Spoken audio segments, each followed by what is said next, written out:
टुनटुनी एक गरीब माँ बाप की बेटी थी। इसी तरह उसके माँ बाप ने उसकी शादी जंगल में रहने वाले बंटी नाम के कबूतर से कर दी थी।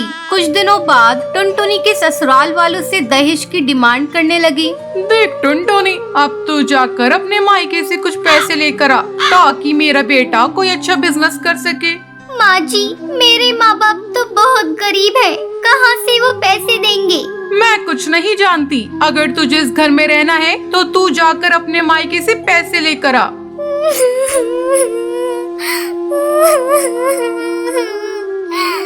ठीक है माँ जी, मैं जा रही हूँ, लेकिन मुझे नहीं लगता कि मेरे माँ बाप आपकी डिमांड को पूरा कर सकेंगे। अगर तू पैसे लेकर नहीं आएगी तो तू वहीं रह जाना, यहाँ आने की कोशिश भी मत करना। मेरा बेटा जवान है, मैं उसकी दूसरी शादी कर दूंगी। मजबूरी में टुनटुनी अपने मायके जाती है, लेकिन अपने माँ बाप की हालत देखकर वो उनसे कुछ कहती नहीं है। एक दिन टुनटुनी को उल्टी होने लगती है।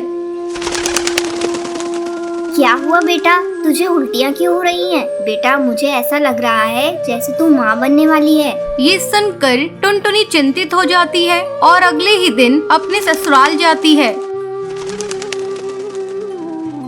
आ बहुआ, ये ले मिठाई खा। तेरी माँ ने पैसे दिए हैं ना, मैं कल ही बंटी का नया बिजनेस शुरू करवा दूंगी।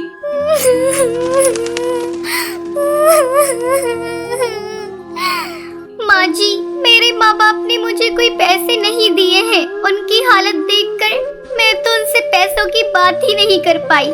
तू यहाँ क्यों खड़ी है? चल निकल मेरे घर से। अब मैं अपनी बेटी की दूसरी शादी किसी पैसे वाली चिड़िया के घर में करूँगी। ऐसा कहकर टुनटुनी की सास बबली कबूतरी उसे धक्के मारकर घर से बाहर निकाल देती है। टुनटुनी रोती रोती अपने मायके जाती है और समय आने पर एक नन्ही चिड़िया को जन्म देती है। टुनटुनी दूसरों के घरों में झाड़ू पोछा करके अपनी बच्ची को पालने लगती है। ऐसे ही कई साल गुजर जाते हैं। एक दिन जब टुनटुनी की बेटी भूरी स्कूल से घर आती है। माँ, ये देखो मेरे जूते फट चुके हैं। मेरी सहेलियाँ मेरा मजाक उड़ाती हैं। मुझे नए जूते ला कर दो, तभी मैं स्कूल जाऊंगी। ठीक है बेटा, मैं ला दूंगी, लेकिन 1-2 दिन रुक जा। जैसे ही मुझे महीने के पैसे मिलेंगे मैं तुझे खरीद कर ला दूंगी। ठीक है माँ, मैं 2 दिनों तक इंतजार कर लूंगी। अगर तुमने मेरे नए जूते नहीं लाए तो फिर मैं स्कूल नहीं जाऊंगी।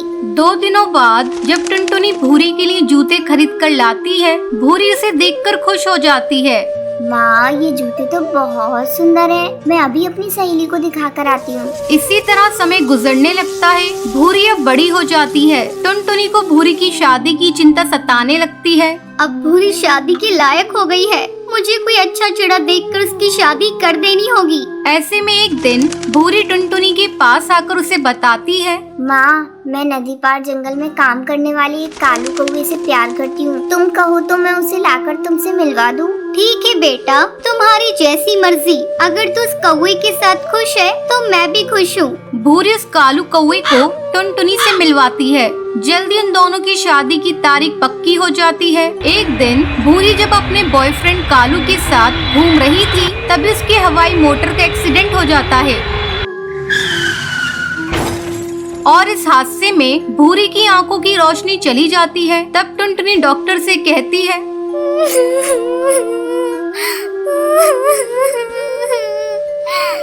डॉक्टर, अब मेरी आंखें मेरी बेटी को लगा दीजिए। मैंने तो बहुत दुनिया देख ली, लेकिन मैं अपनी बेटी को अंधा होता हुआ नहीं देख सकती। टुनटुनी अपनी दोनों आंखें अपनी बेटी को दे देती है। कुछ दिनों बाद जब भूरी ठीक हो जाती है। माँ, तुमने मेरे लिए अपनी आंखों का बलिदान दे दिया। अब मैं तुम्हें अकेला रहने नहीं दूंगी। तुम्हें मैं अपने साथ अपने घर ले जाऊंगी। भूरी की शादी पूरी रीति रिवाज से हो जाती है और वो अपनी माँ को अपने ससुराल ले जाती है। फिर सभी खुशी खुशी रहने लगते हैं। एक जंगल में टुन्नू अपनी पत्नी टूनी और अपनी बेटी टुनटुनी से बहुत प्यार करता था।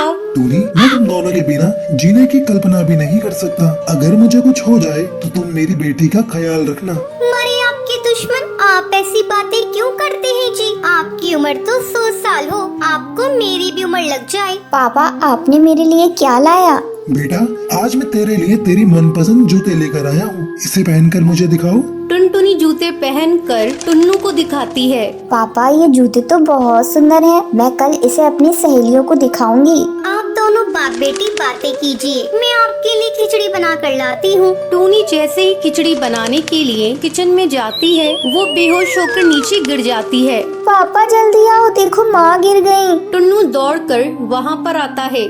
अरे ये टोनी को क्या हो गया? मैं अभी डॉक्टर को लेकर आता हूँ। टुन्नू डॉक्टर को घर लेकर आता है। डॉक्टर टोनी का चेकअप करती है। बधाई हो, आपकी पत्नी माँ बनने वाली है। अब आपको इनका बहुत ख्याल रखना होगा।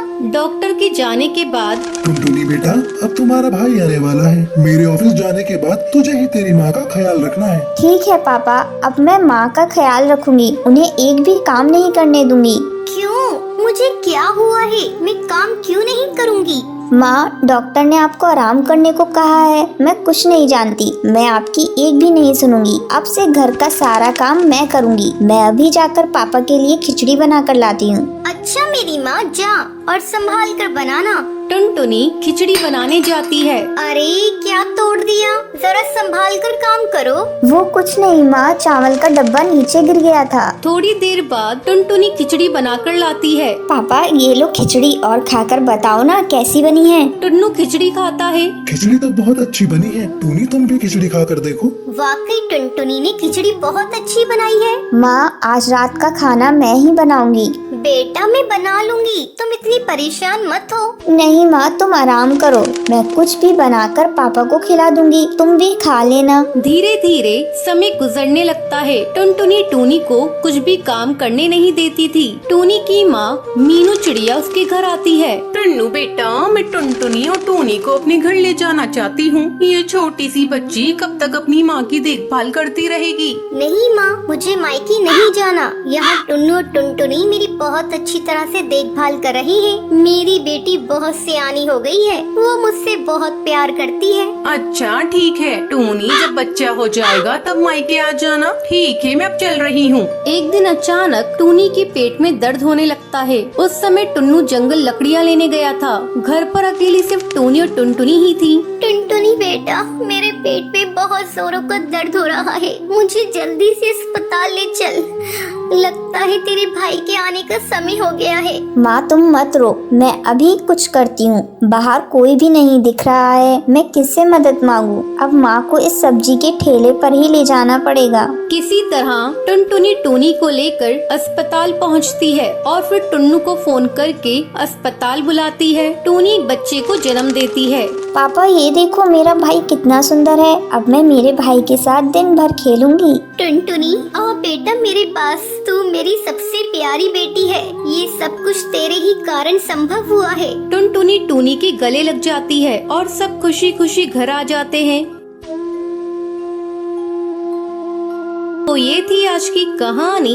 दोस्तों, आज के लक्की विनर्स के नाम ये रहे आपके स्क्रीन पर। आज का सवाल ये है, टुनटुनी टुन्नू के लिए क्या बनाती है? अगर आपको पता है तो आप हमें कमेंट करके जरूर बताएं। लक्की विनर के नाम कल की वीडियो में दिखाए जाएंगे। अगर आपको ये वीडियो पसंद आई हो तो इसे लाइक और ऐसी कहानियाँ देखने के लिए मेरे चैनल को सब्सक्राइब करना न भूलें। टुन्नू चिड़ा कड़कनाथ सेठ के यहाँ काम करता था। अचानक एक दिन उसका सेठ कुछ पक्षियों को अपने ऑफिस से निकाल देता है। उन कुछ पक्षियों में टुन्नू का भी नाम था। सेठ, आप इस तरह हम पक्षियों को काम से नहीं निकाल सकते।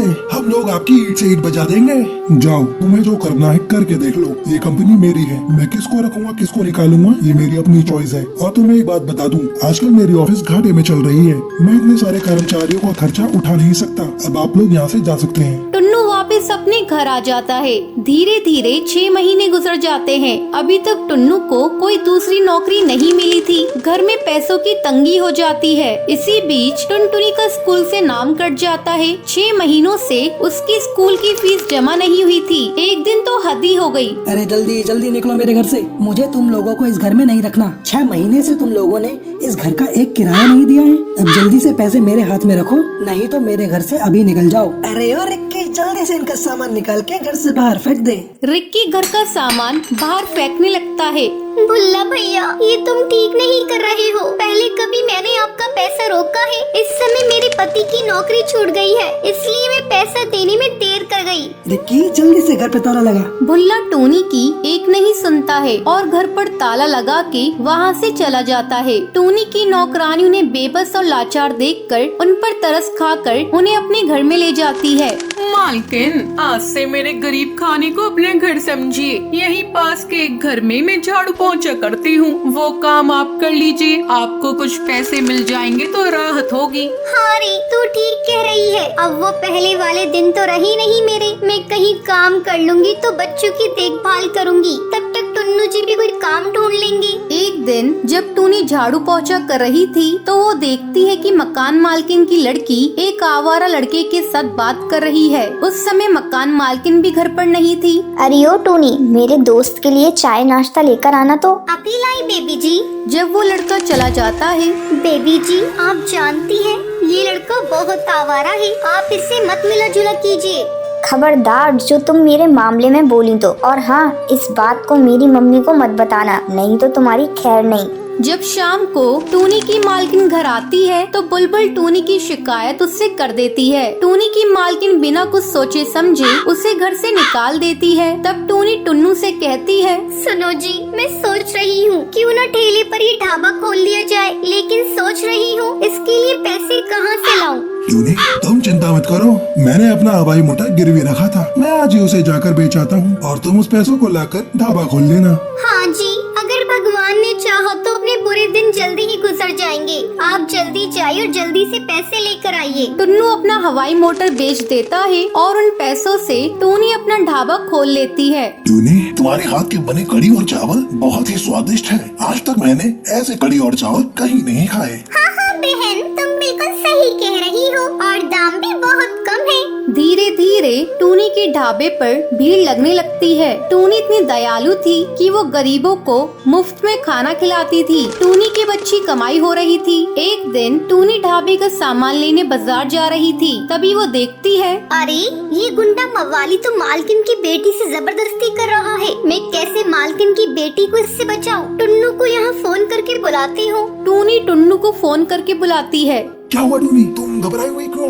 टुन्नू जी, आप ढाबे के पास पीपल वाले पेड़ पर आ जाइए। वहाँ एक गुंडा मालकिन की बेटी से बदतमीजी कर रहा है। साथ में 2-4 पुलिस वालों को लेते आइएगा। टूनी, तुम घबराओ मत, मैं अभी आया। टुन्नू जल्दी इंस्पेक्टर को लेकर वहाँ पहुँच जाता है। इंस्पेक्टर साहब, जल्दी से इस गुंडे को गिरफ्तार कर लीजिए। इंस्पेक्टर जल्दी से उस कालू बदमाश को गिरफ्तार कर लेता है। तब बुलबुल, टूनी बहन, मुझे माफ कर दे, मैंने तेरे साथ बहुत बुरा किया था। इतनी देर में बुलबुल की माँ भी वहाँ पहुँच जाती है। टूनी, आज तूने मेरी बेटी को बचाकर बहुत बड़ा उपकार किया है मेरे ऊपर। मैं भी तुम्हारे ऊपर एक उपकार करना चाहती हूँ। मैं अपना कुछ पैसा तुम्हारे ढाबे में लगाना चाहती हूँ। अब तुम एक ढाबे की जगह एक बड़ा होटल खोल लो। टूनी, ना मत कहना, मुझे बड़ी खुशी होगी। मालकिन, आज आपकी वजह से मेरा सपना साकार हुआ है। इस होटल का उद्घाटन आप ही करेंगी। हाँ हाँ टूनी, क्यों नहीं। तुम जैसे नेक और भली चिड़िया की मदद करके मुझे बहुत बड़ी खुशी मिली। अब बिना समय गवाए होटल का उद्घाटन करते हैं। टूनी के अब गरीबी के दिन कट चुके थे। अब वो हंसी खुशी अपने परिवार के साथ जीवन बिताने लगी थी।